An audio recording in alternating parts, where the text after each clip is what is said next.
အားလုံးမင်္ဂလာပါအခုအင်ဂျင်နောက်တစ်ထည့်ကိုဆက်ပြီးတော့သွားပါမယ်ပခုံးလျှောလက်ခေါင်းလောင်း short dress ဝတ်စုံလေးဖြစ်ပါတယ်เนาะအဲ့တော့ short dress ဆိုတော့ဒီလိုမျိုးတစ်ဆက်သေးဂါဝင်လို့လည်းခေါ်ပါတယ်ဒူအတိလေးเนาะအဲ့လိုပုံစံလေးပါအဲ့တော့ကိုတိုင်းလေးကတော့ငကိုတိုင်းပဲအဲ့ဒီမှာတွက်ချက်ပုံကလည်းငကိုတွက်ချက်ပုံပဲဒီမှာဘာတစ်ခုပို့လာလဲဆိုတော့ short dress ဆိုတော့တင်အတွက်ပို့လာရယ်เนาะတင်မှာကတော့ဒီမှာပွားစာ၄စိတ်ပေါင်းပါတယ်သူက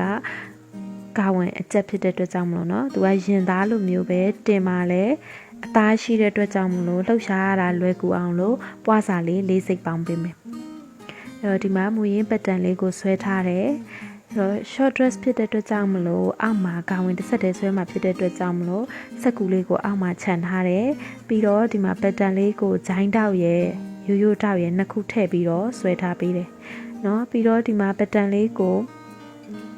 ရှစ်ချမ်းကို၄စိတ်ပေါင်းမယ်နောက်ချမ်းကို၄စိတ်နှုတ်မယ်အဲ့ဒီပတ်တန်လေးနဲ့သွားမယ်နော်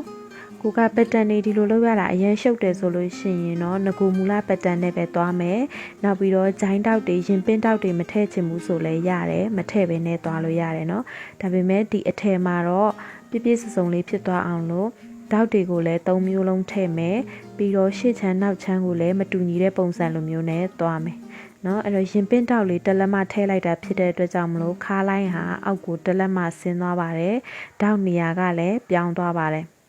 နော်ဒီလိုပုံစံမျိုးလေးဖြစ်မယ်အဲ့တော့ခါမှာရတဲ့အဖြေကိုဒီအောက်မှာလာပြီးတော့မှတ်မယ်ပြီးရင်ဘေးကိုမဆက်သေးဘူးเนาะဘာလို့လဲဆိုတော့ရင်ပင်းတောက်ကိုထပ်ပြီးတော့မှဆက်မှာဖြစ်ပါတယ်เนาะအဲ့တော့တင်မြင်းကိုဆွဲတော့မယ်ဆိုလို့ရှိရင်ဂုတ်ကနေခါဂုတ်ကနေတင်အမြင့်ဆုံးနေရာတိုင်းထားတဲ့အဖြေရှိတယ်အဲ့ဒီအဖြေကိုလာပြီးတော့မှတိုင်းပြီးတော့ဆွဲလို့လည်းရတယ်ဒါမှမဟုတ်လို့ရှိရင်ခါကနေပြီးတော့မှတင်ကိုဘယ်လောက်ရှိလဲဆိုတာတိုင်းထားတဲ့အဖြေရှိတယ်အဲ့ဒီအဖြေကနေလာပြီးဆွဲလို့လည်းရတယ်ဘယ်လိုပဲဆွဲသူ့ရဲ့အတိုင်းအတာလေးကတူနေရမှာဖြစ်ပါတယ်နော်အဲ့ဒါဆိုရင်ကိုတိုင်းကမှန်ပါတယ်မတူလို့ရှိရင်တော့ကိုယ့်ရဲ့ကိုတိုင်းလေးကမှားပါတယ်အဲဆိုရင်ရင်ခါတင်ဆိုပြီးတော့မှအဖြေလေးတွေရသွားပြီအဲ့တော့တင်မှာတွက်ထားတဲ့အဖြေရှိတယ်အဲ့ဒီအဖြေလေးကိုလာပြီးတော့မှမှတ်ပေးမယ်ဒီလိုမျိုးလေးနော်ရှစ်ချမ်းနောက်ချမ်းစုံမနေရလေးကကွက်တိဖြစ်နေတယ်အဲ့တော့ဒီမှာပတ်တန်လေးမှာရှစ်ချမ်းကိုလက်မဝဲကြီးပြီးတော့နောက်ချမ်းကိုလက်မဝဲဆုပ်ထားတယ်အဲ့တော့မြင်းလေးကိုနောက်ပြန်ဆုပ်ပေးလိုက်မယ်နော်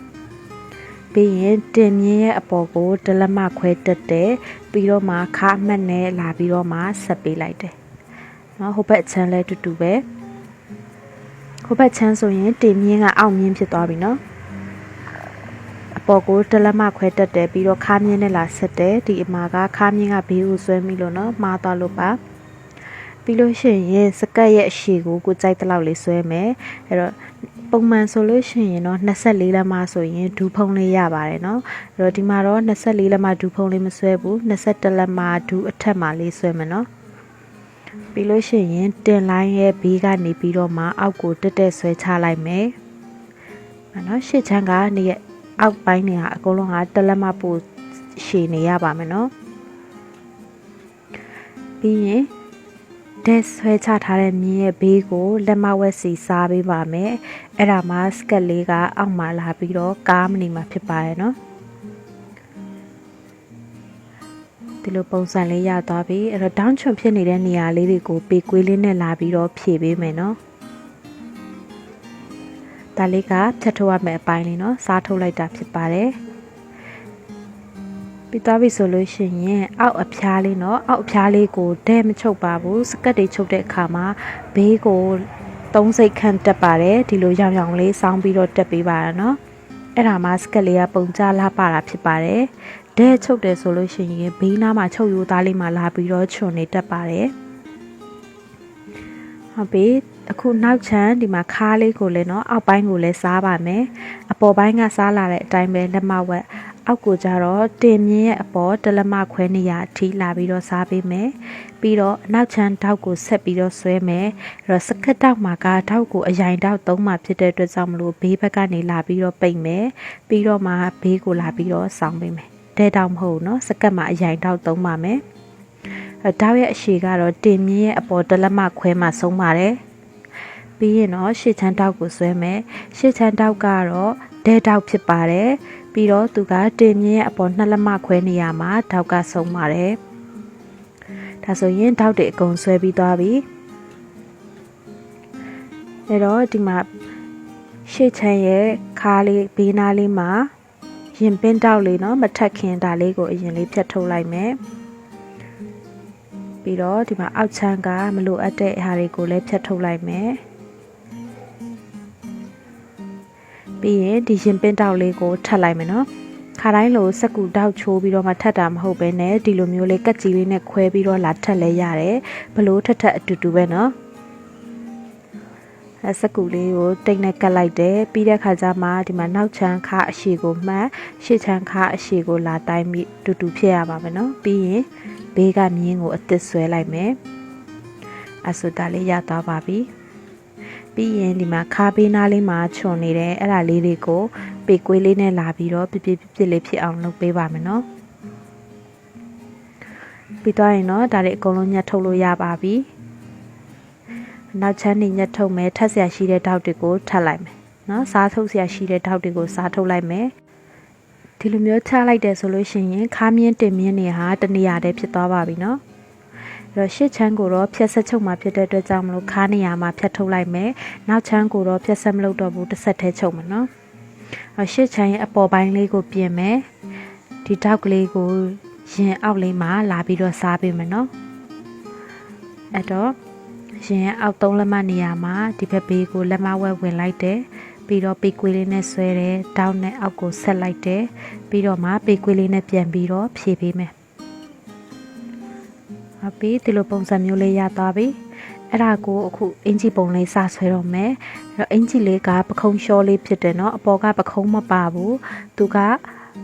ပခုံးပြောက်အင်ဂျီပုံစံလိုမျိုးပဲเนาะလက်ဘင်းပုံစံကိုကိုကြိုက်တယ်လို့လာပြီးတော့ဆွဲလို့ရတယ်ဒီမှာခက်ဝိုက်လေးဆွဲထားတယ်အဲ့တော့အဲ့ဒီဟာလေးကိုလာပြီးတော့မှလာပြီးတောက်စားပေးပါမယ်မြင်းတစ်ချောင်းထောင်တက်တယ်ပြီးတော့ဟိုဘက်လက်မဝဲဒီဘက်လက်မဝဲယူလိုက်တယ်ပြီးရင်အဲ့ဒီမြင်းနှစ်ခုကိုစက်ကူလေးကိုချိုးပြီးတော့မှထပ်လိုက်မယ်ပြီးသွားရင်တော့လက်ပင်အစ်စ်လေးပြန်ဆွဲပေးမယ်နော်ဒီလိုမျိုးစက်ကူချိုးလိုက်ပြီးထပ်လိုက်တဲ့အချိန်ကြာလို့ရှိရင်လက်ပင်တွေကရွေ့သွားတတ်ပါတယ်ဒါဆိုရင်အခုဒီအပေါ်ကစားထားတဲ့အပိုင်းလေးဖြတ်ထုတ်ရမယ့်အပိုင်းလေးနော်ပြီးရင်ဂျိုင်းတောက်လေးကိုထပ်ပေးတယ်ပြီးတော့ဒီဂျိုင်းဘေးနားလေးကိုလက်မဝက်လေးအသားလေးစားထုတ်ပေးလိုက်မယ်နော်အဲ့ဒါမှသူကဂျိုင်းနားလေးမှာကတ်နေမှာဖြစ်ပါတယ်မဟုတ်ရင်ဂျိုင်းနားလေးသွားပြီးတော့ဟနေတက်တယ်အပေါ်ကလက်ချက် area ဘယ်လောက်ရှိလဲဆိုတာကိုတိုင်းထားမယ်ပြီးရင်ဒါလေးကိုဖြတ်ထုတ်ပြပေးမယ်နော်အခုဒီမှာဂျိုင်းတောက်လေးကိုကတ်ထားပြီးဒီမှာရေကူတောင်းနဲ့ချုပ်ချင်နေဆိုလဲရပါတယ်เนาะအဲဆိုရှေ့ချမ်းကအပေါ်ချမ်းလေးနဲ့ချမ်းပြီးသွားပြီပက်တန်လေးလာတွဲရင်ဒီလိုပုံစံမျိုးလေးဖြစ်မယ်เนาะရှေ့ချမ်းအောက်ချမ်းကတောက်ကလေးနဲ့ချုပ်မယ်အပေါ်ကဒီလိုနှစ်ပိုင်းအဲဆိုရင်မမအောင်လို့ F1 F2 F3 ဆိုပြီးတော့မှထပ်ထားမယ်အနောက်ချမ်းကတော့ဒီလိုမျိုးတစ်ဆက်တည်းချုပ်မယ်เนาะသူကအပိုင်းပိုင်းနဲ့မလုပ်တော့ဘူးပြီးတော့အနောက်ချမ်းလက်ဘင်းကိုကိုလိုချင်တဲ့နေရာမှာလာပြီးတော့ဖြတ်ပေးပါမယ်ကြိုက်တဲ့နေရာမှာဖြတ်လို့ရတယ်เนาะဒါပေမဲ့ရှေ့ချမ်းနောက်ချမ်းနဲ့ balance ညီအောင်လို့အနေအထားလေးကိုတေချာလေးကြည့်ပြီးတော့မှတိုင်းပေးမယ်ပြီးရင်ဂျိုင်းနေရာလေးကိုလက်မဝက်လေးစားပေးမယ်အပေါ်ကလက်ကျက် area ကိုတိုင်းထားမယ်ပြီးတော့ကြောနေရာမှာလည်းလာပြီးတော့လက်မဝက်စားပေးမယ်เนาะဒါဆိုရင်ရပါပြီနောက်ချမ်း pattern လေးတွေကိုဖြတ်ထုတ်လိုက်ပါမယ်ခုဒါနောက်ချမ်း pattern လေးပြီးသွားပြီနောက်ကဒီနေရာလေးကနောက်ခွဲစစ်နဲ့ချုပ်မှာเนาะစစ်ဆုံးမဲ့နေရာလေးကတင်ရဲ့အပေါ်တလက်မသို့မဟုတ်တလက်မခွဲနေရာမှာစစ်လာဆုံးပေးရပါမယ်เนาะအဲ့ဒါမှရှို့လို့ရမှာဖြစ်ပါတယ်မလက်ပတ်တန်လေးဆွဲထားတယ်ဒီလိုမျိုးเนาะရှေ့ချမ်းနောက်ချမ်းခွဲမှာဖြစ်တဲ့အတွက်ကြောင့်မလို့တခါတည်းအပြည့်ဆွဲထားတယ်ပြီးတော့နောက်ချမ်းရှေ့ချမ်းကိုခွဲလိုက်မယ်ပြီးရင်နောက်ချမ်းဘက်ကိုလာပြီးတော့နှစ်စိတ်စားထုတ်ပေးမယ်ဒါဆိုရင်လက်ပတ်တန်လေးကိုလိုချင်တော့အရှိလေးညှက်ထားတယ်เนาะပြီးရင်ဒီမှာအပေါ်ကနော်ပခုံးလက်ကျန်နားလေးကဟာလေးကိုလာမှတ်ပေးမယ်နောက်ချမ်းမှလာမှတ်မယ်ရှေ့ချမ်းမှလာမှတ်မယ်ပြီးရင်အဲ့ဒီအမှတ်နှစ်ခုကိုလာပြီးတော့ဒီလိုမျိုးမစားထုတ်ပေးဘူးနော်ရှေ့ချမ်းက 2.6 ဆိုရင်အလက်ရဲ့အလဲတက်တက်ကနေ 2.6 ဆင်းလာပြီးတော့မှဒီလိုပေကွေးလေးနဲ့လာပြီးတော့ white ပေးရပါမယ်ပြီးလို့ရှိရင်အဲ့ဒီမြင်းပေါ်မှာပဲဟိုဘက်3စိတ်ဒီဘက်3စိတ်စားပြီးတော့မှဂျိုင်းလေးကိုအစ်စ်လေးလာပြီးတော့စားပေးရပါမယ် နော်ဒါလေးကပခုံးလျှော့ပတန်လေးပါပခုံး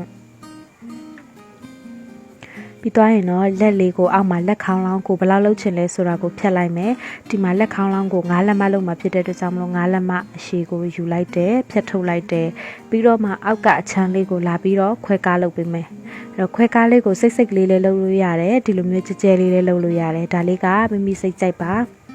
ဒီမှာတော့ထင်သာမြင်သာရှိအောင်လို့စက်ကူအယောင်မတူတဲ့ပုံမှာလာပြီးတော့ခွဲကားလုပ်ထားပေးပါတယ်အဲ့တော့ခွဲကားလုပ်တာလှတဲ့ချင်းနေဆိုလို့ရှိရင်ခွဲကားတစ်ခုနဲ့တစ်ခုနဲ့အကွာဝေးလေးကိုညီအောင်လို့ပေတာနဲ့တိချာလေးတိုင်းပေးပါပြီးရင်တိတ်ကလေးတွေနဲ့တိချာလေးကပ်ပေးပြီးအနားလေးတွေကိုပြန်ပြီးတော့ဒီလိုမျိုးလေးပြန်ဆွဲပေးလိုက်နော်ပြီးရင်ချွန်နေတဲ့နေရာလေးတွေဆိုပေကွေးလေးနဲ့တိချာလေးပြန်ညှိပေးဟုတ်ပြီအဲ့ဆိုရင်ဒါလေးကလက်ခေါင်းလောင်းပတန်လေးရသွားပါပြီနော်လက်ကလေးကလည်းအပေါ်တစ်ပိုင်းအောက်တစ်ပိုင်းဆက်မှာဖြစ်ပါတယ်ဒါဆိုရင်တစ်ထည်လုံးပတန်ရသွားပါပြီရှစ်ချမ်းနောက်ချမ်းနဲ့လက်ပတန်လေးဖြစ်ပါရဲ့နော်